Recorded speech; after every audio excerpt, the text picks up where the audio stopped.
Chapter 3. Plum and Cornflower Blue. I utter a prayer under my breath, then ever so quietly roll to the edge of the mattress, pulling myself upright, making sure my feet are solidly on the ground. Wedging my toes between loose strands of dark green shag carpet, I slowly shuffle out of the room and down the hall.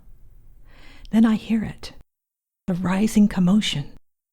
His pathetic wailing and bellowing reverberate throughout the room. Cautiously, I poke my head around the corner. Gary is kneeling in front of our old paisley-printed couch, praying. "Oh God, what have I done? Heavenly Father, please forgive me!" With his tear-stained cheeks buried in his hands, his lamenting howls echo through the walls.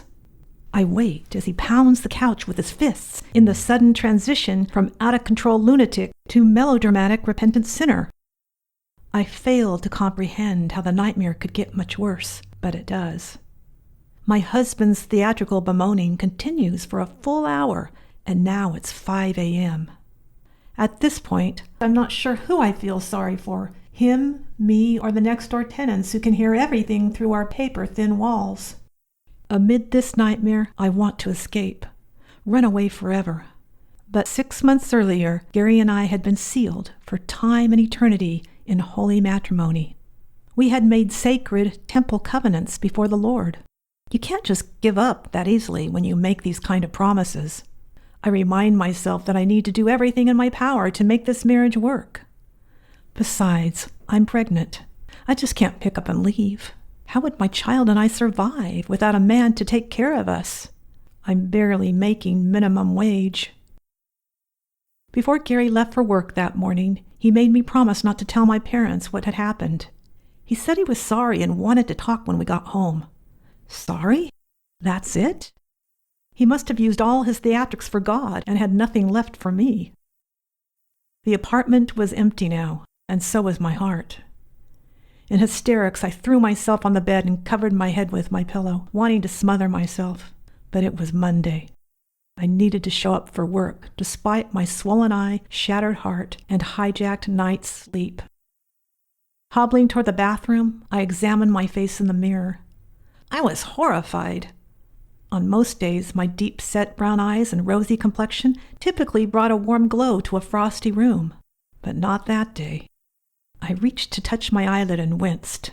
My eye was almost swollen shut, a tiny melted crescent, a murky mix of plum and cornflower blue. I despised the woman peering back at me. This is not who I am. This day could not have happened. The form bearing some semblance of me gazed back and revoked my denial. "Welcome to hell," it said. I blinked into the glass and could see the depth of my pain below my discolored skin. My eyes welled up with tears that refused to fall. I was too broken to allow any other parts of me to do their jobs. I had now joined the ranks of the millions of other abused women who were clueless about the battle that lay ahead of them. Through rattled breaths, my mind kept returning to Gary's last words when he pleaded with me to not tell my parents about his abuse. In return, he vowed to never lay a finger on me again. As tempted as I was to rat him out, I was a woman of my word. Although his tears of remorse weren't directed at me personally, I hoped they counted for something. When I was a little girl, I had every reason to believe in a happily ever after. But now I was just trying to get through the moment. My mind was a blur. It was as though my world had been tossed into a bone-chilling horror story labyrinth with no way out. I was carrying this man's child. I had to do what was best for my baby.